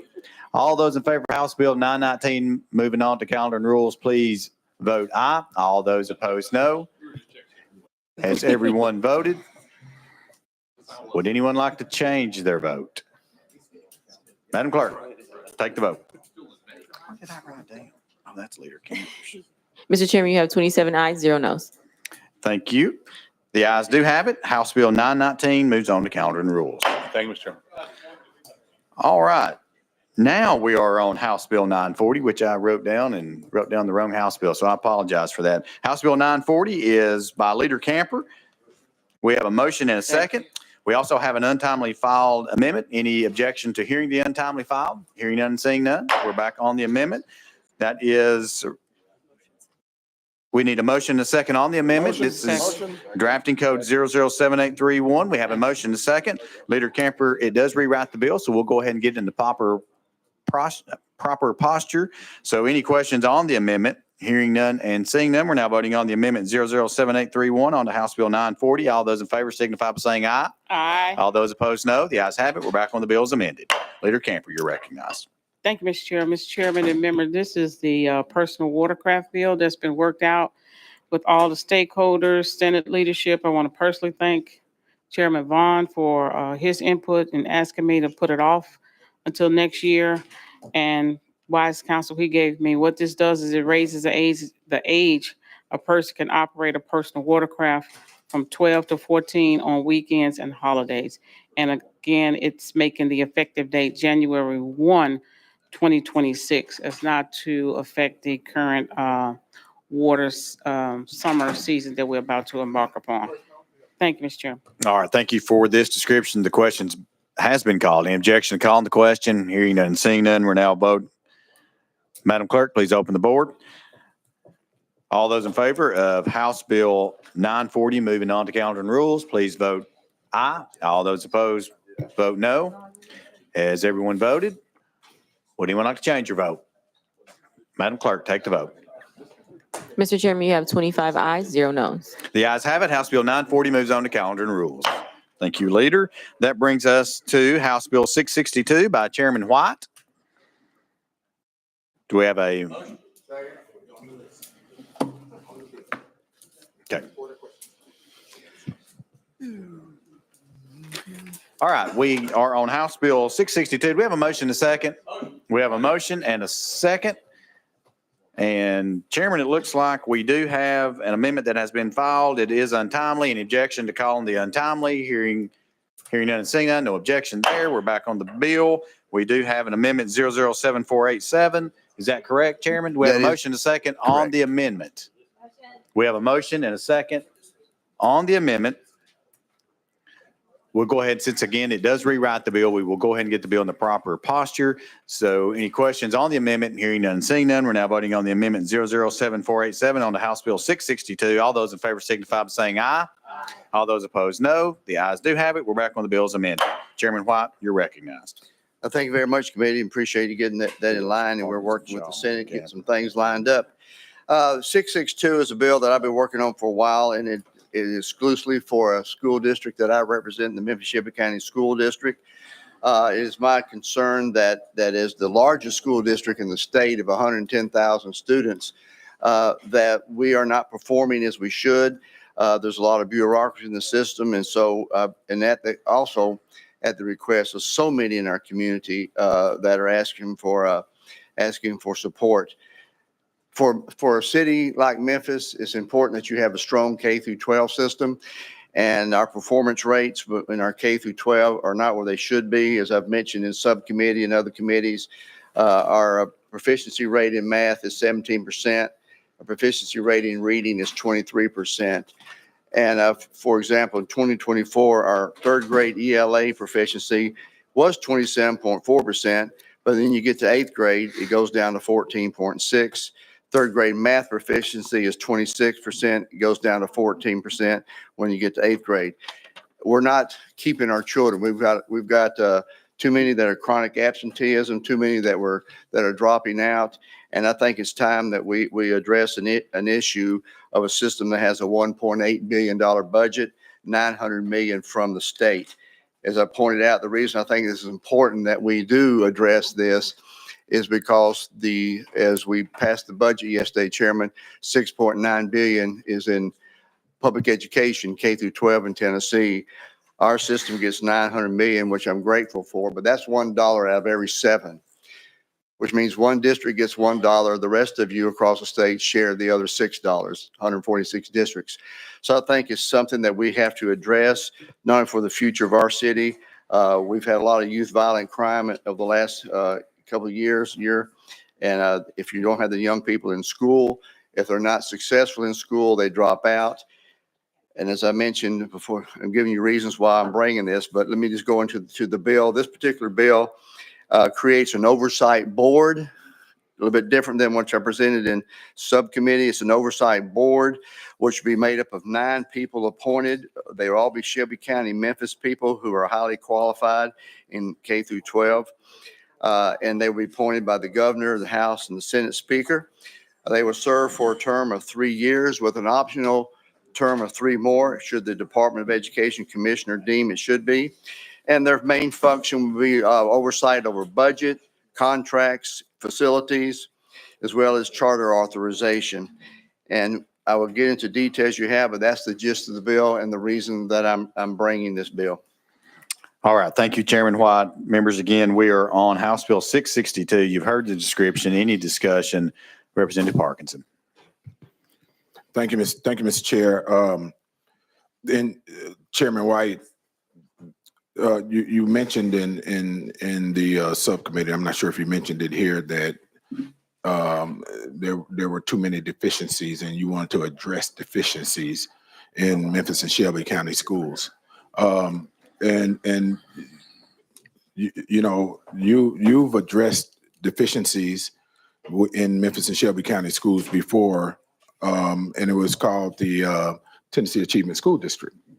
Those deficiencies were the schools that were performing at the bottom 5%. And I want to say either 33 or 35 of those schools were taken over in Memphis, Shelby County schools, and maybe 6 more in other parts of the state. So I think there was a total of 41 schools that were taken over by the state in addressing these deficiencies and performance in our lowest performing schools.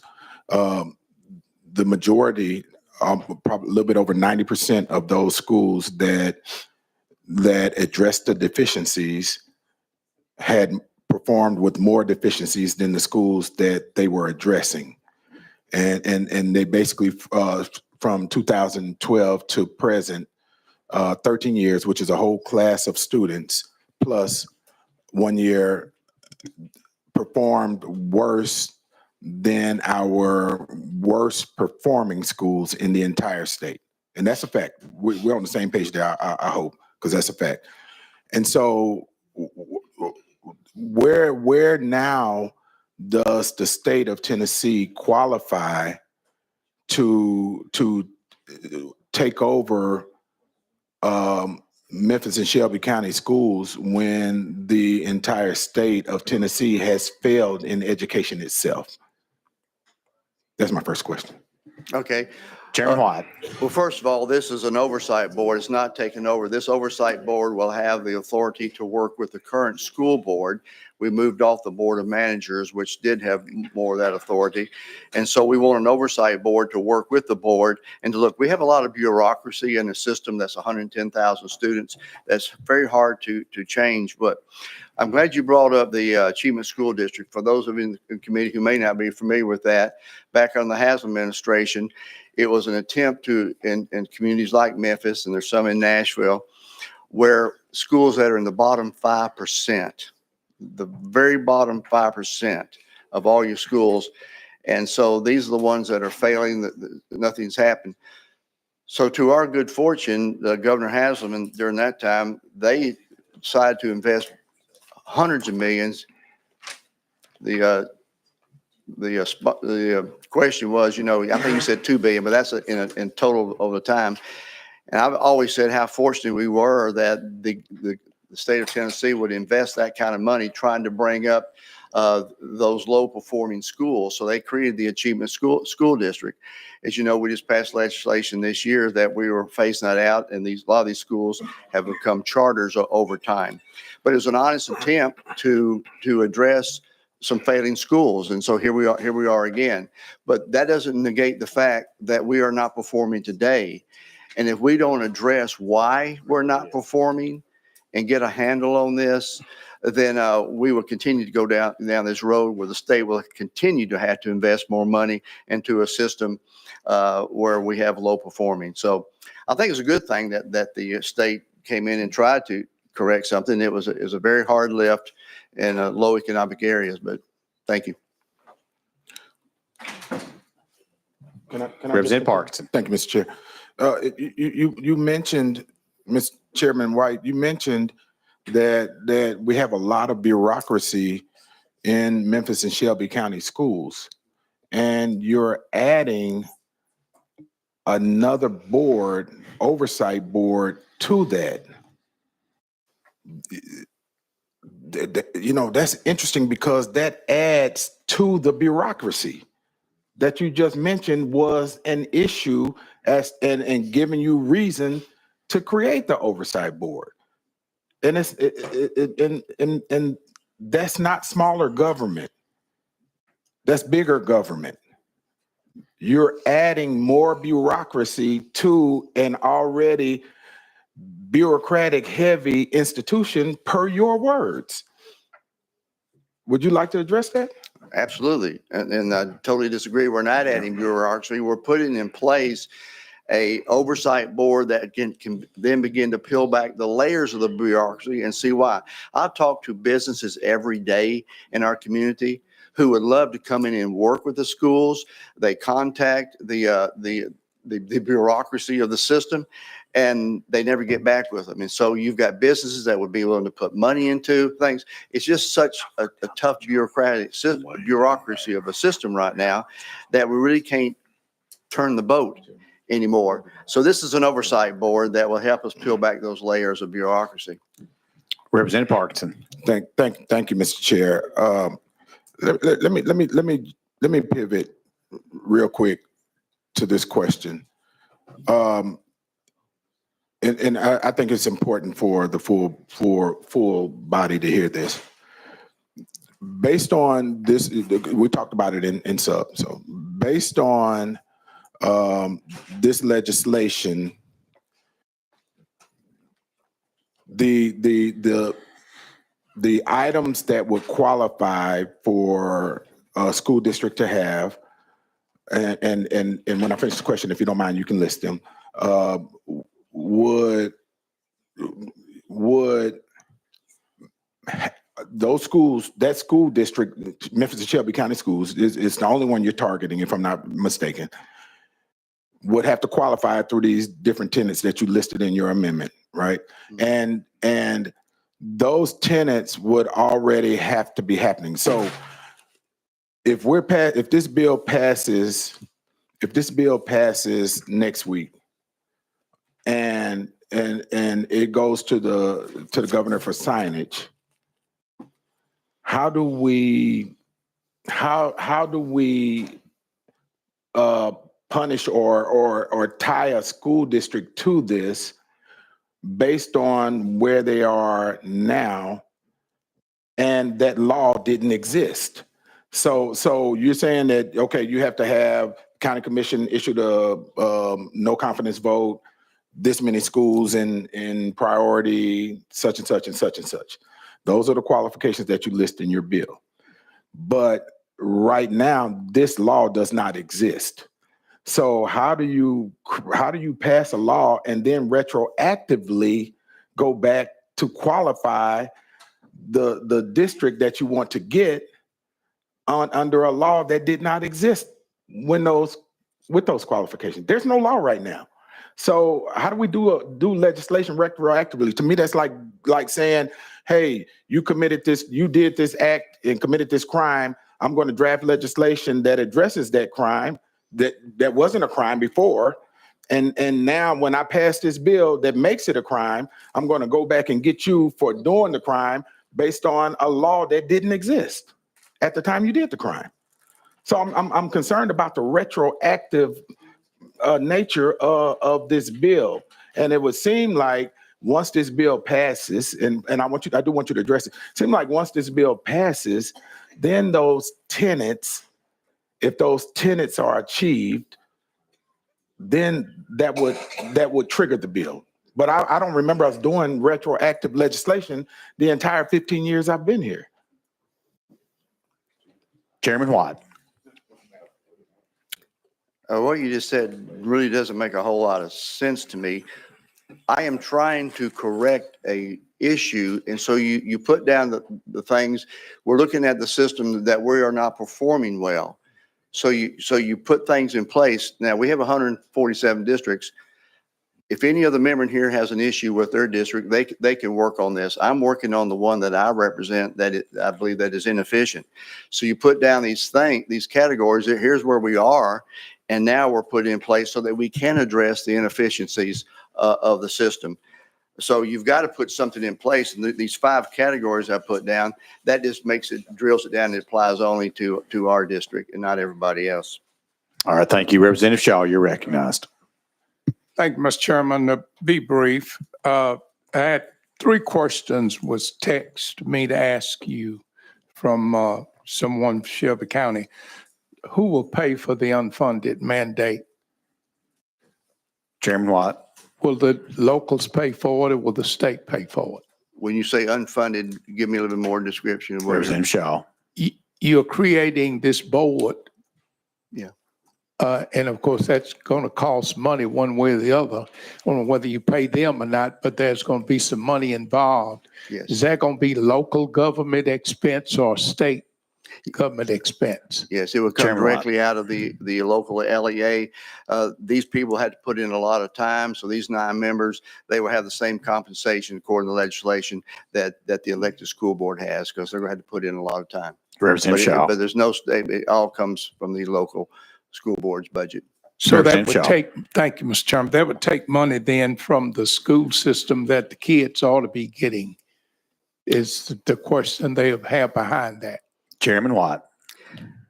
Sir, we have so much waste in the system right now. That's why the administration has launched a forensic audit on our system to go in and see where that's being going on now. That has started. It hasn't started yet, but we're in the process of beginning that. We're looking for how the money is being spent. And so this is minuscule to what you can go in and find. We're trying to right size the system that is not performing for our students. And I really have difficulty with, I guess the contacts that I'm getting from back home is probably about 70% to 30% of those who said, please do something. So we've got to do something for the future of our children in this community. They're coming out of school not ready to go into either higher education or the workforce. So whatever money we may spend on another 9-member oversight board is minuscule to what we should be doing to right size our system.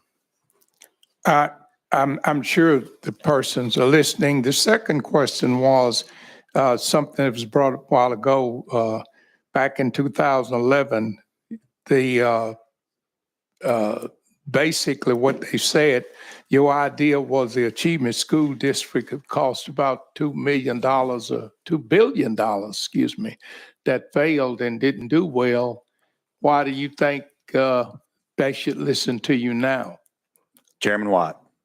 Because we're still not doing well. The state came in under the Achievement School District. It was an honest attempt, and there was a lot of good. The fact that the state would put $2 billion to help these kids in the bottom 5%, I think we should be congratulating the state on that.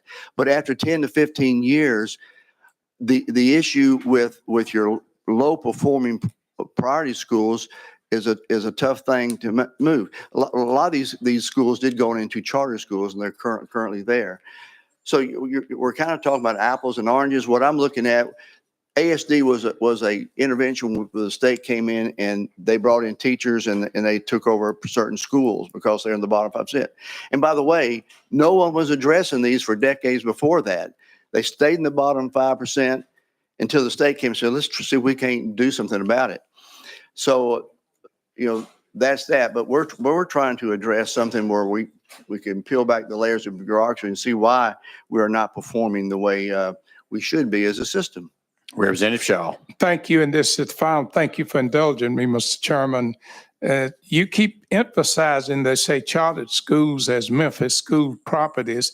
It seems like this is the actual goal, which is to take these properties and hand them over to your chartered friends. Is this the case? I have no charter friends. What I am in for this is that the individual child, whether that be public schools, charter schools, private schools, home, whatever it takes to educate the child, that's what's not is happening. And by the way, we have approximately 200 school buildings. And if you've been in any of them lately, where the ceiling tiles falling down, or the floors aren't clean because the janitorial service is not in place. And I wish we could show pictures. We have buildings that go empty, and they're supposed to be boarding them up. Great buildings, and a charter school or some other facility may want these buildings. Before they can get into them, people are coming in and destroying the inside of the building. They're taking the HVAC and the copper wiring and just destroying the building. We had a charter school who was getting ready to sign a contract with the Shelby County system,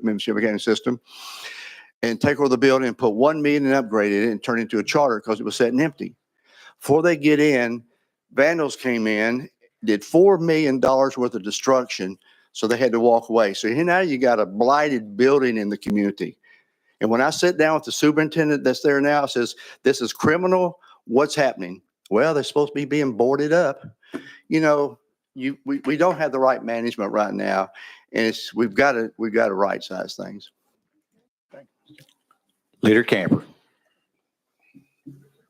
Thank you, Mr. Chairman.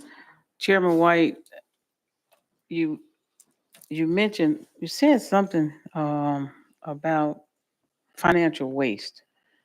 It was the first time I'd heard that mentioned, and my question is, have there been any formal complaints about some financial waste? I've never heard you say that before.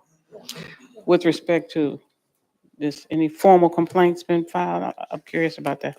Chairman Watt. When you say formal, you mean coming to me or no? No. I mean, in writing anywhere, have someone lodged some type of formal financial waste, or concern about Shelby County schools? Yeah, well, we hear it every day as far as people come to you all the time. And so that's really why I'm doing this, so we can peel back the bureaucracy and see what is going on and the amount of waste that is there, yes. Okay, thank you, Mr. Chairman. Mr. Chairman, it's free to go? Yes, Leader Campbell. Okay, thank you.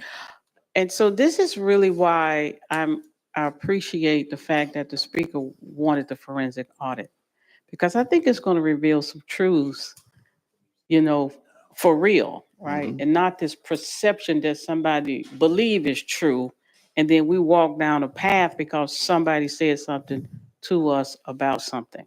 So I appreciate that was a priority for the speaker. Because I think, and I'm hoping even with that what comes out of it are things that actually go to work to fix the problem. So if you recognize that, hey, there may be some misgivings, but everything might just be, hey, everything with that is really fine. And so with that forensic audit, I'm hoping that there's some language there, or that the speaker and the lieutenant governor is open to whatever the findings may be, that we actually have some solutions to address what the issue was. But that's the first time I heard that being mentioned. Secondly, I know, Mr. Chairman, you and the sponsor in the Senate have been working vigorously to try to get some language that we can all, if you will, both agree to, or you all still trying to work through that, or his is completely different, I think, a little bit different. It gives the locals a lot more control in terms of the Shelby County having some input into the process, and that it gives the local mayor some autonomy to do some stuff. So are you all still willing to continue to negotiate to find some happy medium here? Yeah. Chairman White. Thank you, sir. Absolutely, we're continuing to work. We have What's in there? the version, the Senate's a little bit different, more of an advisory committee. This is an oversight thing, but we're going to get there because both the House and the Senate, as well as leadership, have a big interest in making sure that we move forward with the right thing. The biggest thing that we've got to do is, I think the time is now. If we lose this opportunity, because the future of our community is really, I think, if you don't have a strong K through 12 system, if you got too many students dropping out, that only hurts us and hurts the state. So, but yeah, to answer your question, that's what we're working towards. Okay, thank you. Lastly, Mr. Chairman, thank you. Appreciate your patience. No other district in this state has been through what Shelby County has been through. And I say our children have been through, from giving up the charter, merging, demerging, changing this, ASD, bam, bam, bam, year after year after year. And the children are having to absorb all of those changes every single year. And before some new legislation come in and we're asking them to do this, before we can even see the impact of what that's going to do, bam, we hit them with something else. Our kids have been traumatized and been through a lot based on stuff we've done here at the legislature and put on them. And I think we need to recognize that as well. No other county, no other district has been through this. And it's been on for a long time. And it's been traumatic. And for our kids to constantly hear, you're failing school, you're failing, when 80%, 90% are doing just fine. And I think the more they hear this, it has an impact on them. So I think we can also change our language. I did kind of like the priority word, make it a priority. If it's a priority school, we're going to do something about it. The more we tell our children these negative terms, it impacts them when they show up every day and we're expecting them to perform. So I look forward to trying to work the rest of the way through this. And I think we really need to take into consideration some of the things we've done over the years that have impacted our kids. Thank you, Mr. Chairman. Thank you, Chairman White. Thank you. Representative Miller. Thank you, Mr. Chairman. Thank you, Chairman White. Back to forensic audit. It's my understanding that the Speaker, General Summers, is going to spend $3 million on this forensic audit. Is that true? That's correct. Why don't we, seriously, $3 million? That's quite a bit of. No, correct me. What did you say? $6 million on a forensic audit? Wouldn't it make sense, real sense, to let's do this audit? Because this audit, spending $6 million on it, should reveal everything you were looking for. Don't you think it would reveal that information? Chairman Watt. Thank you. No, there's more to it than just the audit. I think the audit, the fact that the audit what is going to happen shows that there's so much information out there that has leadership concerned about it. But no, you're talking about a $1.8 billion school system So, no, sir, I have no issue with that. Okay. Next question. Is this bill in its current form supported by the City of Memphis mayor, county mayor, obviously not the school board, but is it supported by the Memphis and Shelby County Chamber of Commerce? Are you through? Well, definitely the Chamber of Commerce, the business community has been begging for something like this for a while. And I'm not going to speak for the mayors and everything like that. I've talked to them, but you can talk to them about that. But the business community, the chambers of commerce, like I've mentioned many times, with Blue Oval City down our way, with XAI, all these businesses coming in.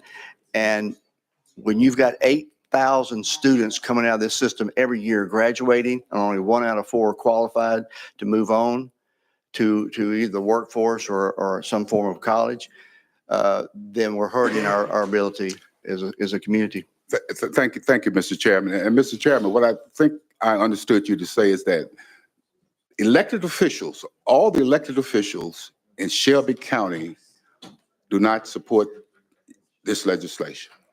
No, I didn't say that at all. You can talk to them. I'm not going to sit up here and speak for anybody else other than myself right now. Representative Miller. Mr. Chairman, don't you think being an elected officials ourselves is that you would at least want to know what local elected officials think about this legislation? Would you want to at least know that? I talk to them every day. No, I do know. I'm just not going to sit here in public and tell you what the county mayor, the city mayor is. You can have a private conversation yourself. Okay. Thank you, Mr. Chairman. That's pretty much all I have. All right, Representative Love. Thank you, Mr. Chairman. To the sponsor, I think you stated that this is an oversight bill, not a takeover bill. One of the concerns I have with the language is that the oversight board has authority to adjust and amend the proposed budget of the LEA.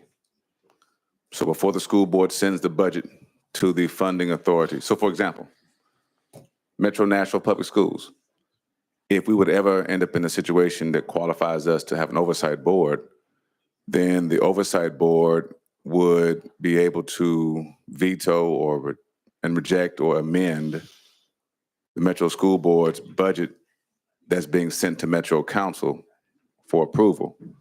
The second thing I think I'm reading it does is if there are vacant buildings or underutilized buildings in Nashville and Metro Public Schools list those underutilized buildings, this oversight board has the authority to add more buildings to it that they would deem as qualifying because they feel like that needs to be added to that.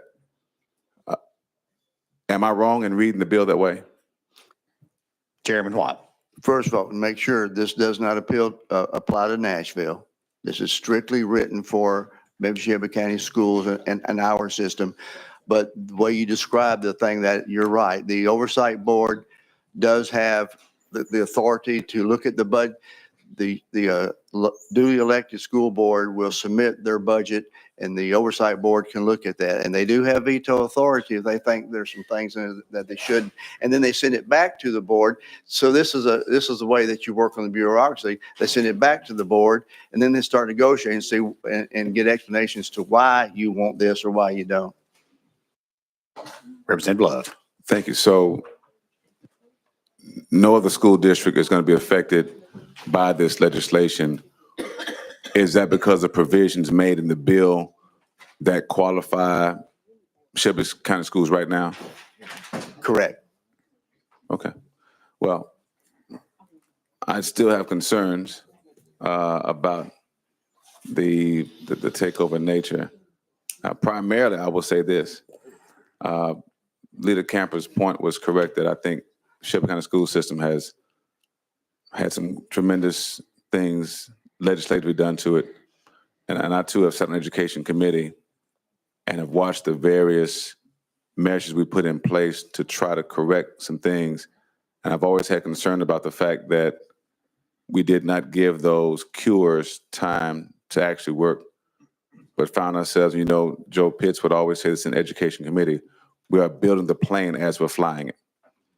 And I do appreciate your concern for the children, but I do think that perhaps we can let the plane land and be worked on to give us more time to get it right, rather than, again, building the plane while we're flying. So thank you, Mr. Chairman. Thank you, sponsor, for hearing me out on that.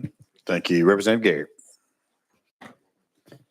Thank you, Mr. Chairman. I move previous question. Previous question's been called. Any objection to calling the question?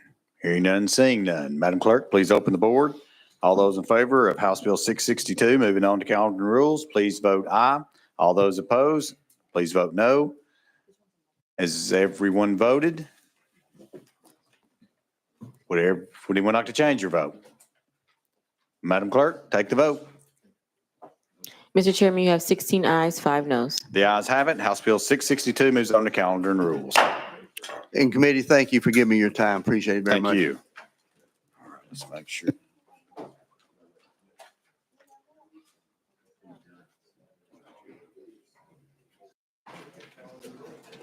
All right, committee, that does complete our business for today. Do we have any further business coming before the committee? If not, I see none. We stand in recess. Let me have your attention just for a second. Let's let the chair lady make an announcement from calendar and rules, so everybody will want to hear this. You certainly are. You have an opportunity to stay in this room a little bit longer for calendar and rules. Thank you all. 5 minutes.